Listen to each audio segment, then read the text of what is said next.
C'est parti. Yes, bienvenue à vous dans cet épisode de podcast avec Jérémy Knoops. On dit Knoops ou Knaps. Knops? Knops, désolé.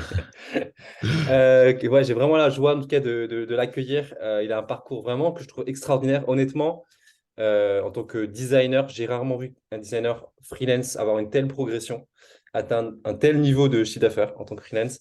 Et justement, on va rentrer dans cet épisode et le but, c'est que Jérémy puisse partager justement comment il a pu avoir cette progression. Aujourd'hui, il a Hmm. un chiffre d'affaires à 6 chiffres et c'est pas juste le début du 6 chiffres, c'est déjà, ça va au-dessus. Et voilà, donc voilà. En tout cas, Jérémy, j'ai pu déjà bienvenue dans cet épisode de podcast. Merci. Merci à toi d'avoir accepté. Et on se connaît depuis je sais pas combien d'années. Ça fait quelques, peut-être 5, 6 ans Ouais, qu'on se connaît. même presque 10. Presque 10, waouh! Ouais, je pense. Yes, donc Jérémy, j'ai pu, quand t'étais à tous tes débuts de freelance, j'ai pu un petit peu t'aider, te donner quelques conseils. Et voilà, Hmm. t'étais juste à tes débuts.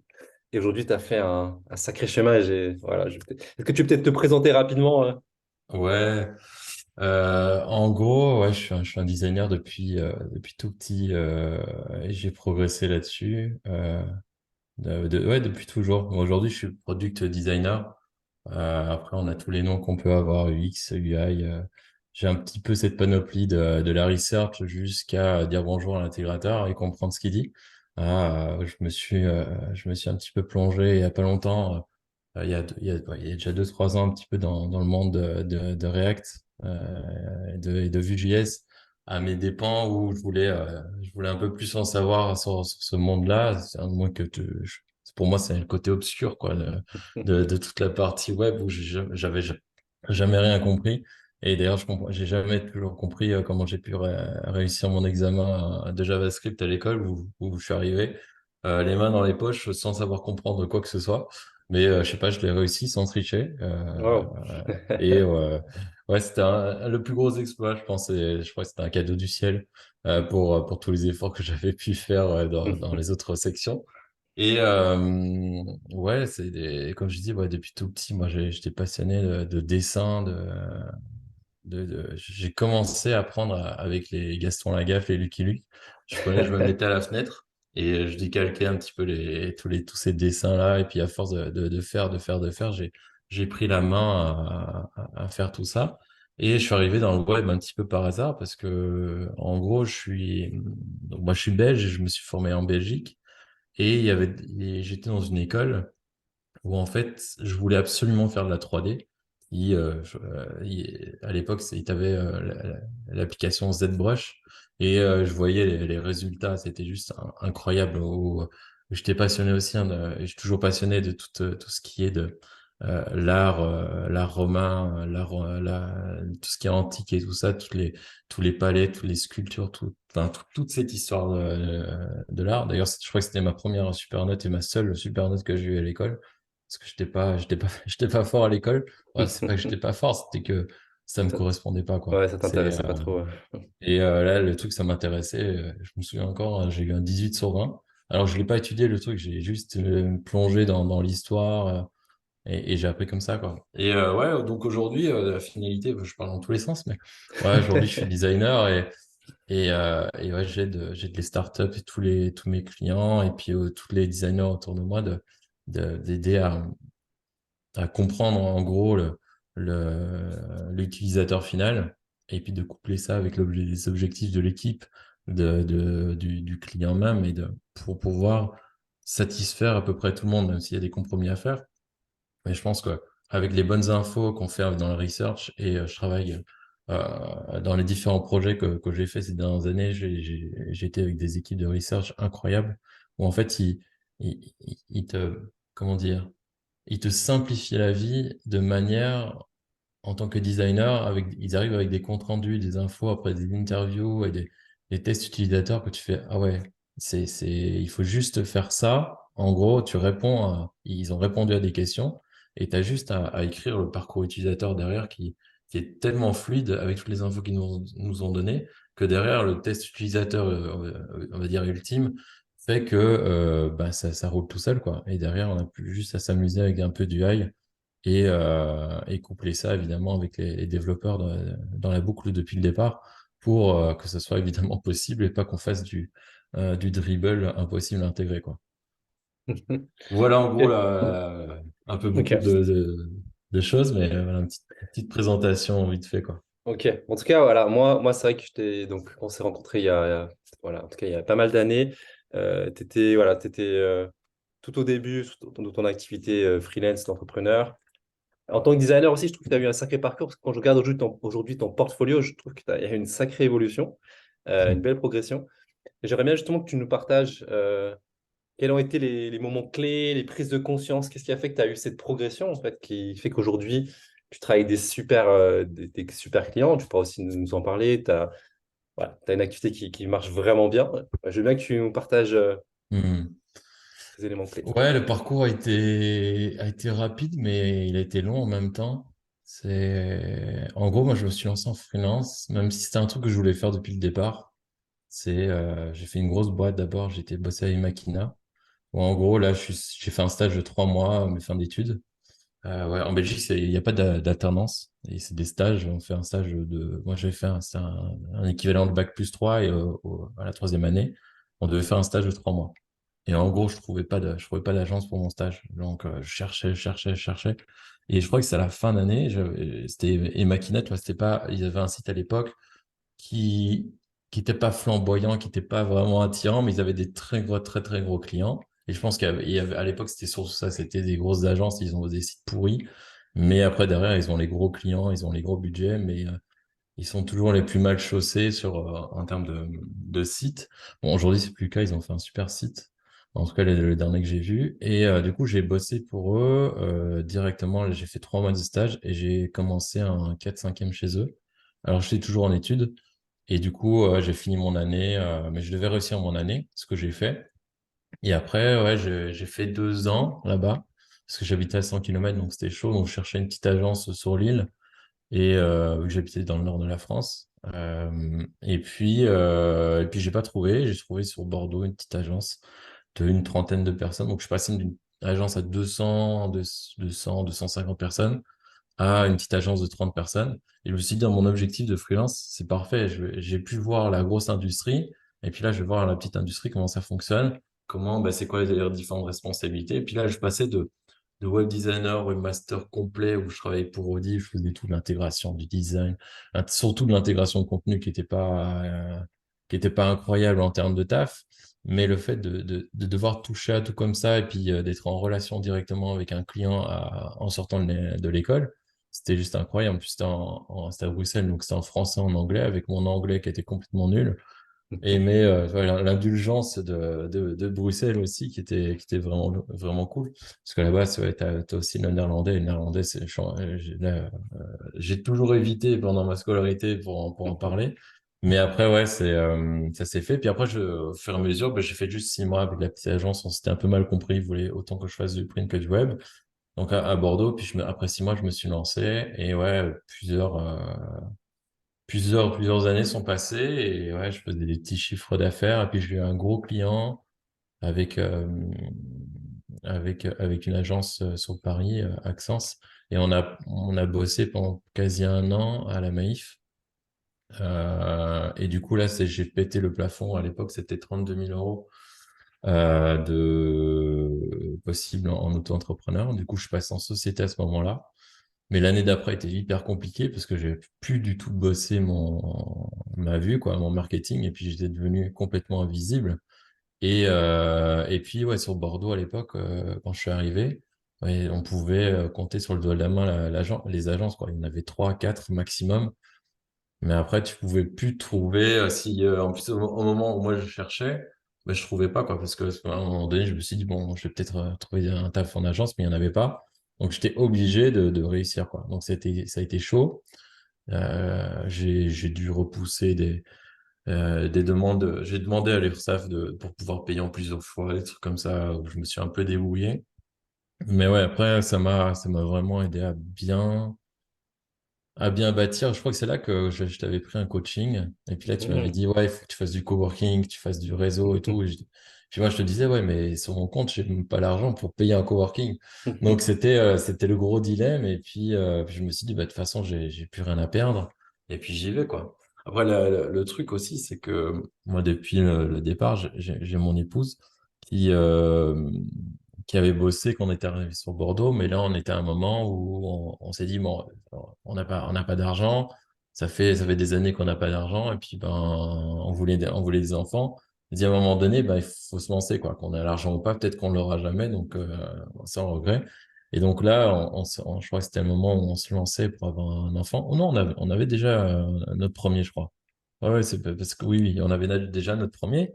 Et du coup, on avait fait le choix que moi, je bossais, et qu'elle s'occupait de notre enfant et que c'était femme au foyer, quoi. Et que moi, j'avais aucun a priori là-dessus. Je trouvais ça juste trop bien aussi pour les enfants, à la place de le voir 2 heures par jour. Et puis tu t'en occupes, tu te donnes à manger, et puis tu fais tout ce qu'il faut, et tu profites pas du tout, quoi. Donc c'est dit, pour nos enfants, bah, tant qu'on peut, c'est femme au foyer, et puis on profite à fond, quoi.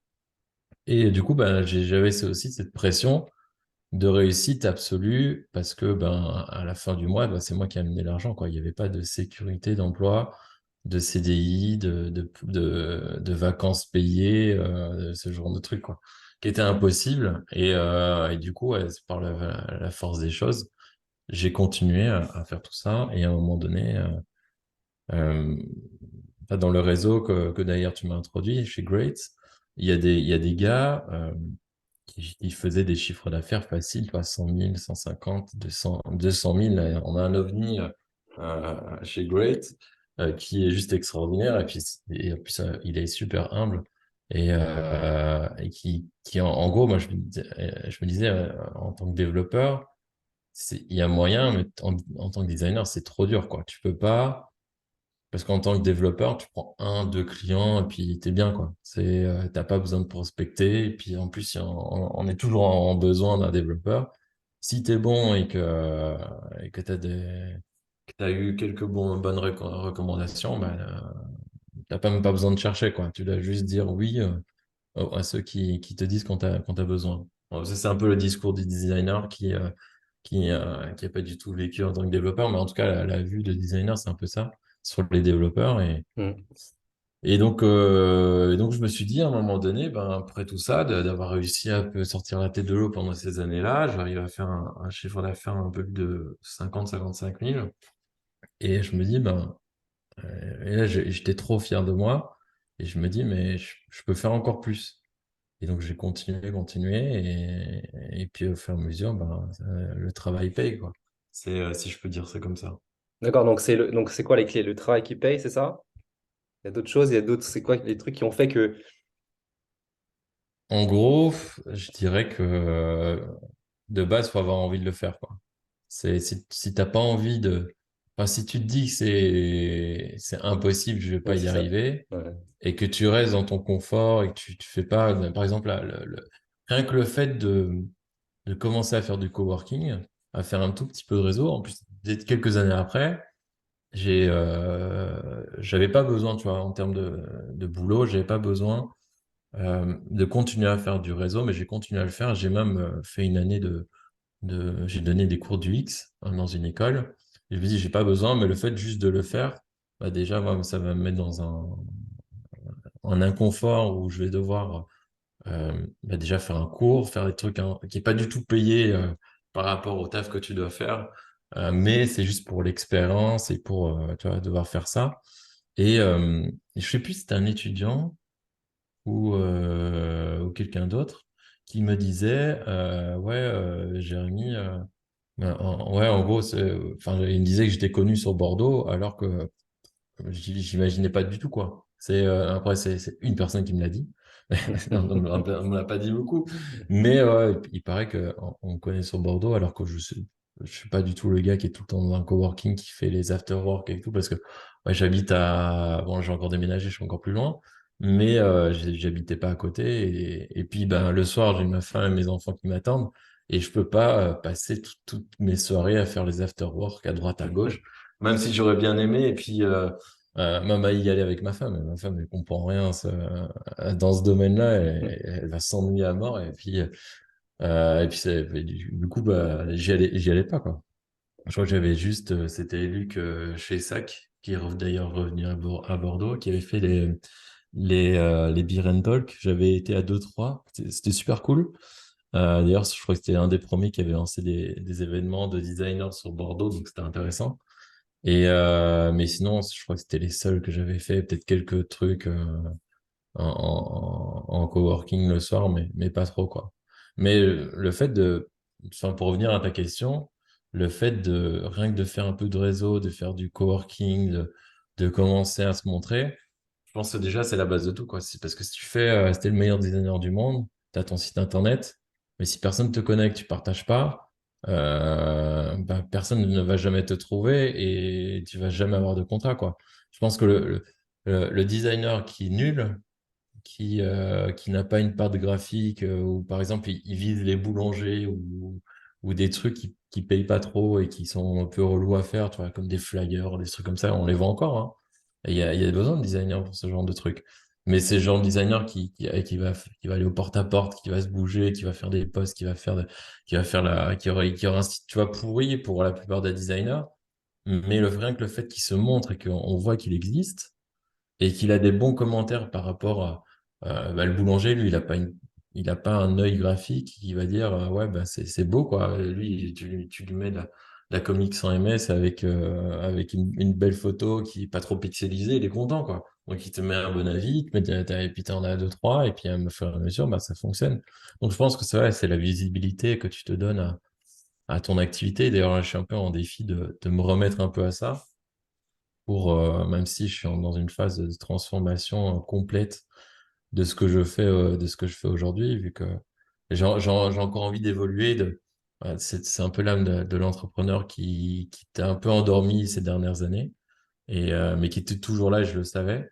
Et du coup, là, j'essaie de la multiplier, de la faire grandir encore plus sur cette partie-là, parce que je pense que, ouais, c'est un chiffre, c'est bien, mais après, de s'épanouir dans ce que tu fais, peu importe, hein, le chiffre que tu te donnes, si c'est 30 000 et qu'avec 30 000 ben, tu es très bien, ou 50 000, mais que tu as décidé, t'en as un, même plusieurs, hein, et c'est de plus en plus en vogue, c'est de travailler au minimum. Et je crois que même mon cousin, il n'est pas du tout dans, je sais pas pourquoi je parle de lui, mais c'est un peu l'exemple pur du gars qui gagne le minimum, mais qui a sa vie, et il a sa vie de rêve, quoi. Le gars, il est passionné de running, de course, avec ses chiens, de sortir tout le temps. Il est plombier, il s'est mis à son compte, il en pouvait plus de travailler pour une agence.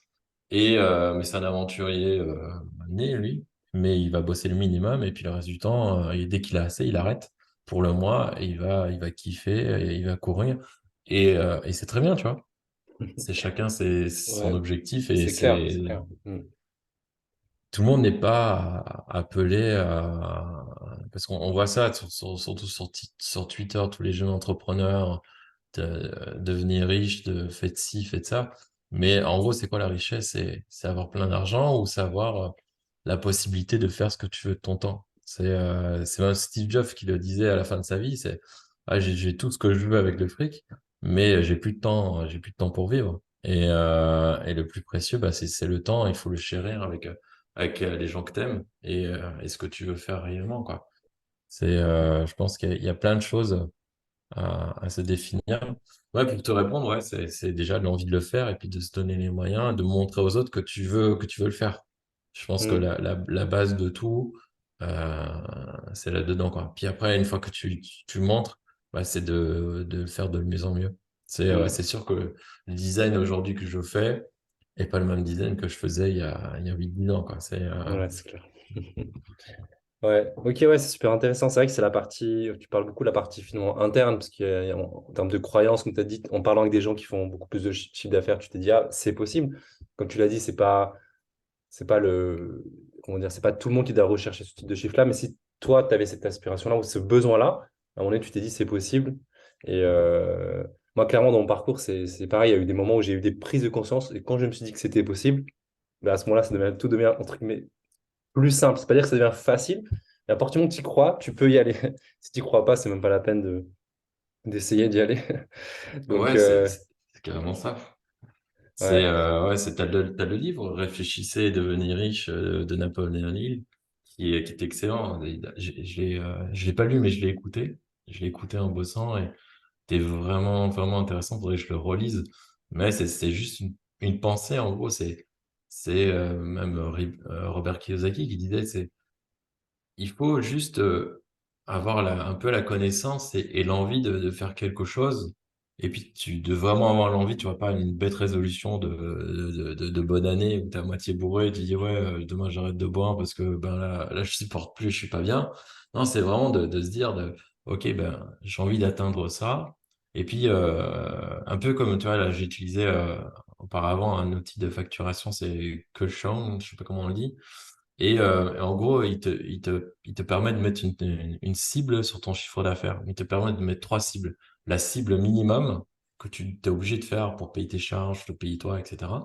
Ta cible forte et ta cible un peu ultime, ultra bonus que tu vises pour ton chiffre d'affaires. Et au fur et à mesure que ça avance, à un moment donné, tu arrives, mais et il te permet aussi de visualiser quel target tu veux mettre pour atteindre, quoi. Et c'est un peu ça, je pense, c'est de se dire, de se donner différents objectifs dans ce que tu veux faire. C'est le minimum, enfin, le minimum prérequis où tu atteins, mais c'est bien. Puis tu as le CA que tu vas faire, ou peu importe, hein, ton objectif qui va être un peu plus impressionnant. Là, tu seras vraiment fier de toi. Et puis la partie bonus, c'est vraiment la partie je suis le super héros de moi-même, quoi. Parce que je pense que dans tout ça, c'est pas le, comment dire, c'est de se dire que moi je suis capable et du fait que toi tu sais d'où tu viens, les efforts que tu dois faire, tout le travail que tu as fait, c'est le fait que tu atteins cet objectif-là, bah t'as fait t'as atteint un peu le point ultime, le point super-héros que t'avais, que tu t'es mis, que tu pensais que c'était même impossible, quoi. Yes. D'ailleurs, c'est un peu ce que j'ai fait l'année passée. Je pensais pas que c'était possible, mais je me suis dit, allez, je mets minimum, je crois que c'était 80 000. Il fallait que je fasse minimum 80 000 pour voilà, tout payer. Et puis je me suis dit, le bonus, enfin, le truc qui serait vraiment cool, ce serait les 100K. Et puis, le super bonus, ce serait d'aller au-delà de. Je crois que j'avais mis 110 ou 120, je sais plus. Et j'ai même dépassé, quoi. À force moi, je pense mentalement, je me suis pas mis le focus sur le premier, je me suis mis sur le dernier. Je me suis dit, il faut que j'arrive là. Mais si j'arrive là, ça va. Si j'arrive là, je suis vraiment content de moi, mais si j'arrive là, c'est trop bien, quoi. Excellent. Une des questions que je me suis posée aussi en t'écoutant, c'est que dans ton parcours, il y a eu un moment qui était un peu. T'es arrivé à un moment donné où tu disais que tu avais l'activité, ça marchait pas forcément hyper bien et les besoins potentiellement allaient grandir parce que tu allais avoir des enfants, ton épouse n'allait pas forcément travailler. Est-ce qu'il y a eu des moments où ça devenait vraiment très dur, où peut-être tu as eu envie d'abandonner, ou ça devenait, je sais pas, comment t'as géré tout ça, cette partie peut-être qui était assez tendue financièrement? Ouais, je suis passé par tellement de choses. Après, même en perso, on est passé par des très grosses épreuves avec mon épouse. Mon premier fils a été hospitalisé à la naissance. Ouais. Ouais, ça, je pourrais en reparler, mais là, c'est pas le sujet.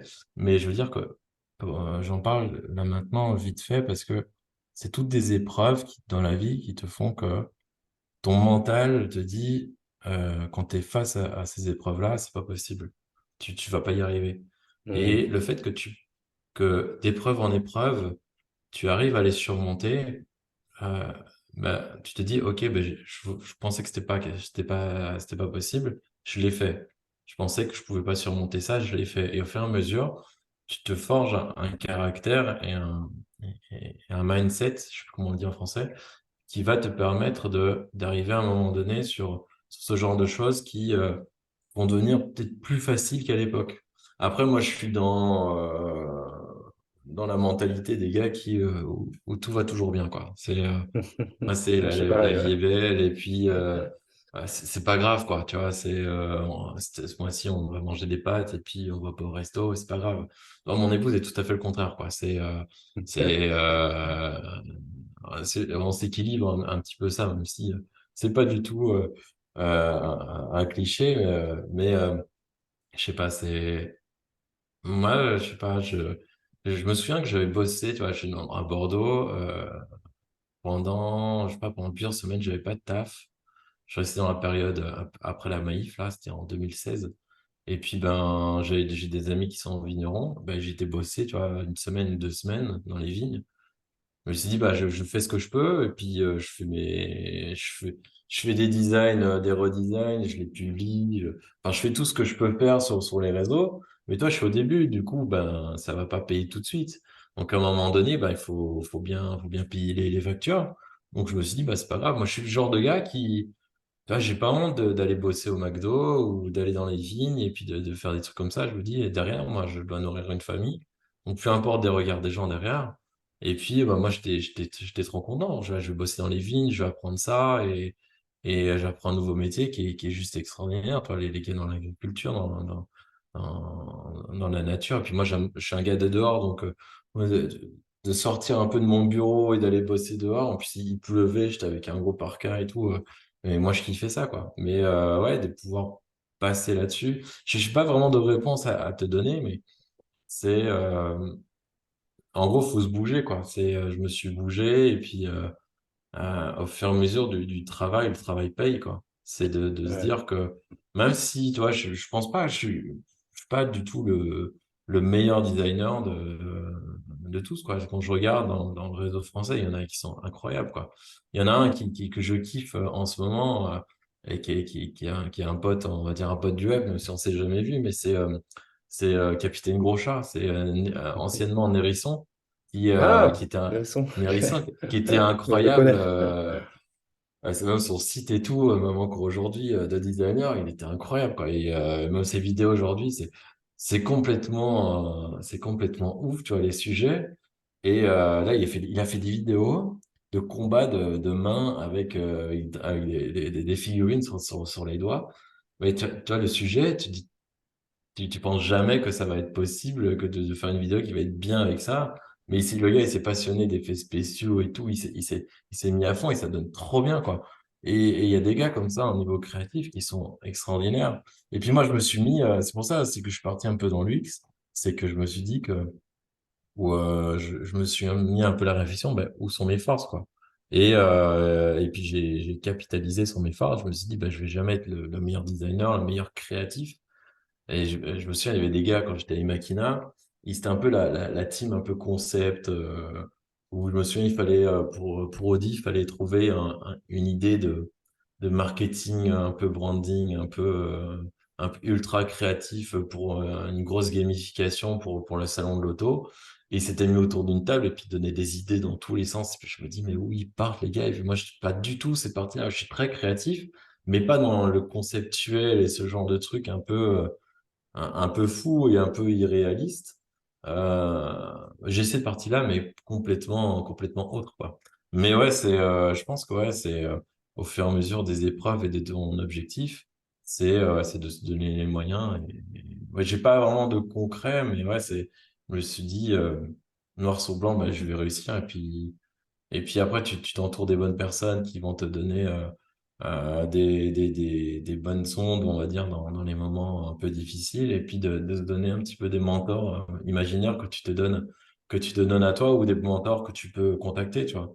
Et à un moment donné, ouais, ça paye, comme on dit.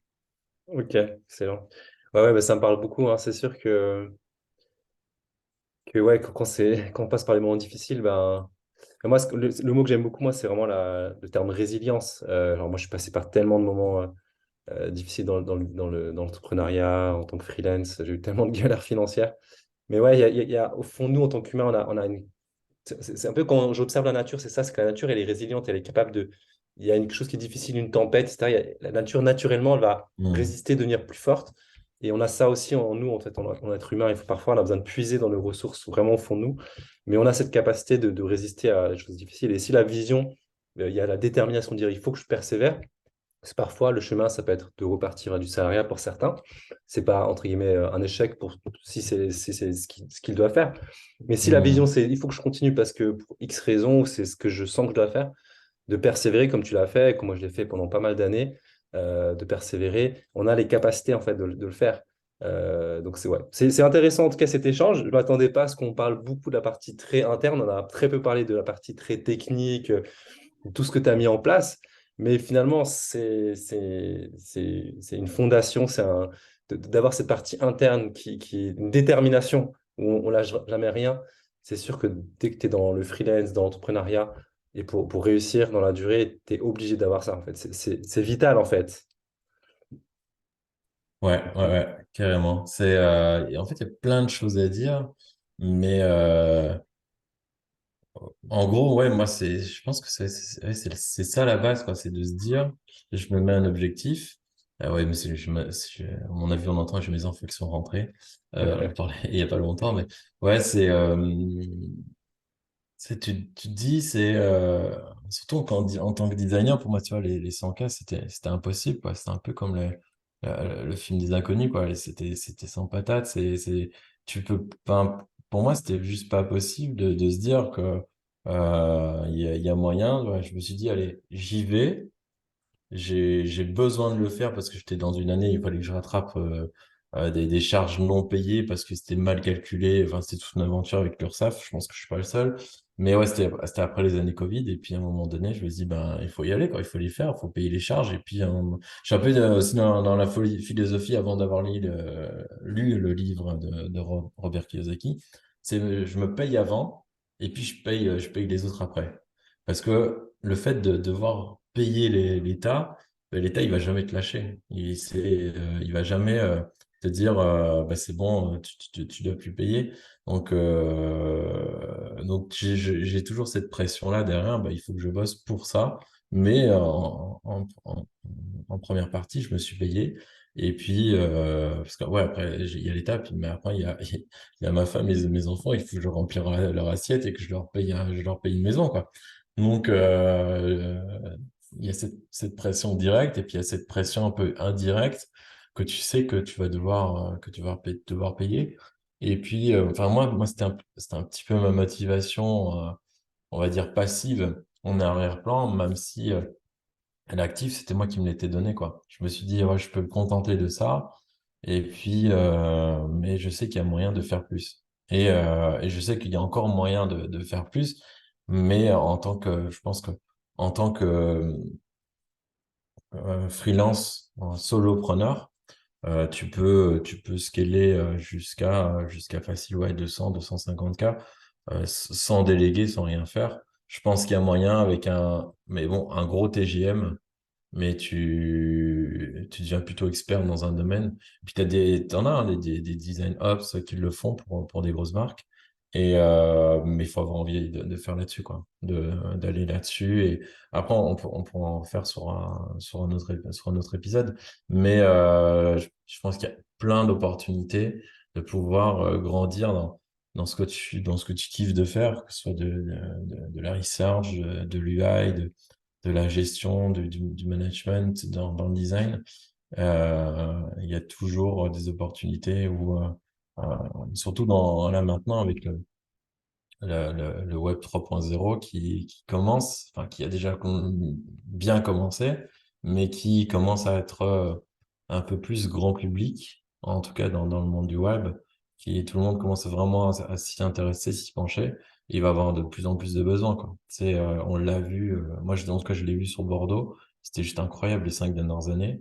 Et ça en est passé genre de 3 à 4 agences web à je sais pas combien d'agences web, et puis tout le monde est arrivé, Ubisoft, OVH, il y a Cdiscount qui a pas bougé, puis il y a BetClick qui est arrivé, puis il y a énormément de startups, des petites startups de moyennes et de grandes qui sont arrivées. Et puis, ouais, comme tu disais, ouais, c'est pour arriver, si tu veux en salariat, il y a moyen, si tu veux en freelance, il y a moyen. Il y a moyen de tout, quoi, comme dirait Claudie Faucon, quoi. Yes, ok, bon, on va s'arrêter là. En tout cas, merci pour tout ce retour d'expérience, de ce partage qui est très riche. En tout cas, moi, ça m'enrichit, je trouve ça très pertinent en tout cas. Et je sais que ça va encourager, booster plein de personnes qui nous écoutent. Et je peux tout de suite vous dire que c'est le début d'une conversation. On va faire d'autres épisodes avec Jérémy. On va rentrer plus en profondeur sur différents sujets. Elle a parlé de pas mal de choses. Mais effectivement, on va rentrer plus concrètement sur des choses aussi très pratiques, techniques, sur comment il s'y est pris voilà, pour développer son activité de freelance et d'en arriver là où il est aujourd'hui. Voilà, je me réjouis des prochains épisodes. J'espère que vous avez apprécié. Et voilà, je vous dis à très vite. Merci Jérémy et Avec à bientôt pour plaisir. le prochain épisode. Salut.